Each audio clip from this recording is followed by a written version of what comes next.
We were on our operational column from Razmak in Waziristan, of North Frontier Province. We were out on a punitive column to a place called Lada. And the first day out on December the 7th, I can't forget it, on December the 7th, an Indian battalion were cut up very badly by the enemy, the tribesmen, Masouds mostly, very badly cut up. They lost just about every officer. That's not quite true, but they lost a hell of a lot of their officers, including their commanding officer, and every white officer in the battalion except their commanding officer, except their second commander. And the next day after this happened all day and night on one particular day. And the next day I went out and advanced guard, because my own company commander, and I was very young, second lieutenant, my own company commander was caught up on a camp picket, and because of the fighting going on, he couldn't get back. So I had to command the company the next day and take it out. Well, it wasn't particularly that day, but about a few days later, I was going up on a camp picket, commanding my platoon, as we did for opening the road, and going up these hills, I suppose 800 feet from ground level. Actually, we were operating at about nearly 7,000 feet. We were quite high up, well over 6,000 anyhow.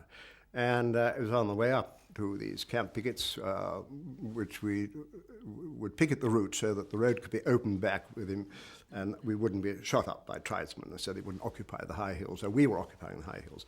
Well, okay, it came about that we were there for several hours, and then in due course the situation reversed, and the rear guards came up and the pickets were withdrawn. It was on the withdrawal, on the way coming down. Incidentally, during the day, what I should have said, some of the soldiers had seen enemy tribesmen 500-600 yards away. I had not myself actually seen them. Anyhow, so on our withdrawing, and this is always a dangerous point on the North Frontier operations, was when you've got your backs, as it were, to the enemy, you're coming away.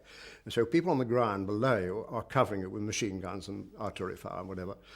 And I would have probably a section down to cover us off the final feature. But anyhow, as we did this and were coming away, a volley of fire came over, and I was hit, and another one of my soldiers was also hit, a private soldier. And so we had to stop, because I was knocked out. I was hit in the face.